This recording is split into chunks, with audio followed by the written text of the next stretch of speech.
Hey, how you doing? This is Craig Beck, the old man of the sea, on board the good ship Sobriety. Yeah, I know what you're thinking. What's happened to him? Has he been in the war or something? He looks terrible. What's going on? The fact is, it's 30 degrees here. I've just scrubbed the boat and washed it. I'm absolutely soaked wet through. My hair's a mess. This is all getting shaved off today. You're going to see a baldy look tomorrow because I'm sick of this. And I might even have a shave for you for the live stream tomorrow. But today, you're getting it rough and ready, all right? You know me. I'm not the sort of YouTuber who, sets up the lights, puts on the makeup, and does a auto cue piece to camera. That's just not who I am. I just give you it both barrels, warts and all, whether you like it or not. And today, I wanted to talk about a unexpected benefit of quitting drinking that virtually nobody thinks about. Because when you get into that deep, dark place with your drinking, you get unhappy about many things in your life. You think about what it's doing to your health, what it's doing to your relationships. You get sick of being disappointed with yourself. You get tired of that loop, waking up every morning saying, that's it, I'm not drinking tonight. And then 12 hours later, you're opening the first bottle of wine. And it's that endless, monotonous, terrible loop that people want to escape.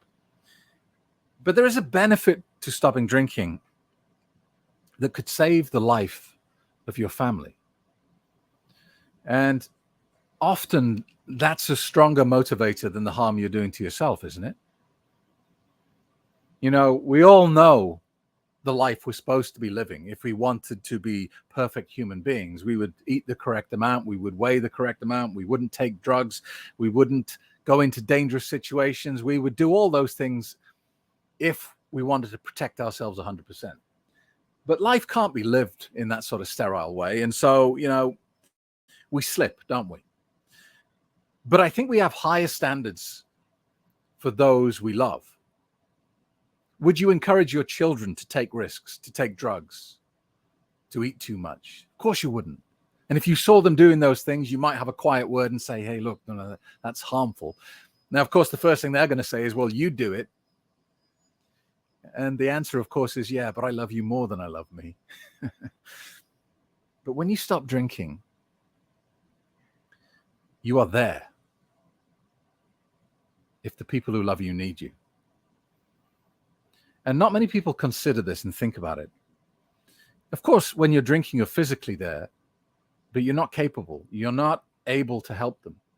If you're a parent, imagine it's 11 o'clock at night.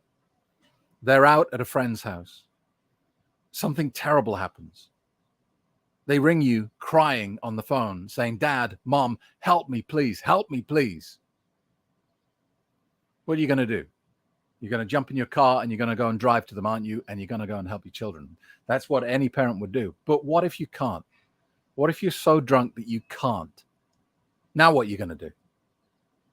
You're going to try and persuade someone else to do it for you? You're going to drive drunk? Risk getting a DUI? Risk killing someone else on the way there? You're not capable. You're not there. And when you get sober, these sort of things don't happen very often. These emergencies where you have to get there now. But when they do, you get this sudden awakening where you think, oh my God, if this had happened 6 months ago, if this had happened a few years ago when I was drinking, what would I have done? What would I have done in this situation? And it's not just, these emergencies, these family emergencies, because they don't happen often, thankfully.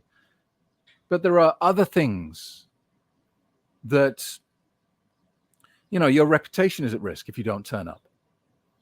Your boss calls you and says, look, I know it's short notice, but we've got a major emergency here. It would be looked upon very, fondly by the management team if you were able to come in and help us out.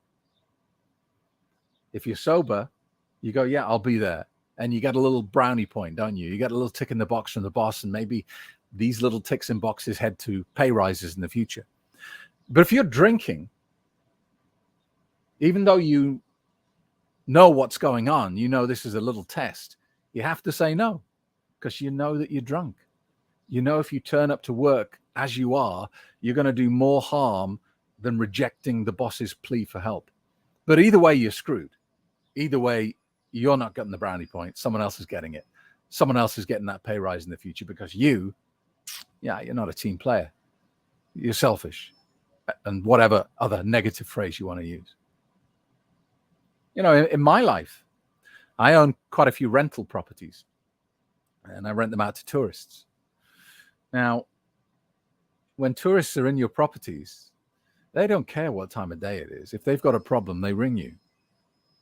And if you want to get good reviews from these people staying in your properties, you get in your car, you go to the property, and you fix the problem. If you're drunk, you can't do that. You say, I'll come sometime tomorrow. And they go, well, that's not very good. Do you see how all these little things that nobody ever thinks about all add up? And you have enough of these things that you're letting people down on because you're drunk or over the limit. And it slowly starts to impact your life in lots of different ways. It affects, your ability to be a parent, your ability to be a good partner, husband, wife, your ability to be a good employee or to be a good business owner. I speak to many people who have successful businesses, but are frustrated that they can't seem to move any further forward or make any more money than they're currently making. And when you dig down, it's because, they're turning up for work late because they have a hangover. Suddenly, Fridays have become a half day because, hey, that's the cool boss thing to do. Where if they're honest with themselves, they're not trying to be cool. They're just trying to facilitate their own drinking. They've decided that Friday afternoons are going to be drinking time rather than making money time. So it's a short video today, but I think it's a powerful message. When you get alcohol out of your life, you're able to be there, to be present, not just physically, but mentally, emotionally as well. You're able to solve problems. You're able to be creative in your thinking, and you're able to protect your reputation. When you drink alcohol, none of that is true. So look, thanks for watching. Again, apologies for the scruffy appearance. Shocking, I know. We'll do a live stream tomorrow, as usual, 9 a.m. Eastern Standard Time. Get your questions ready.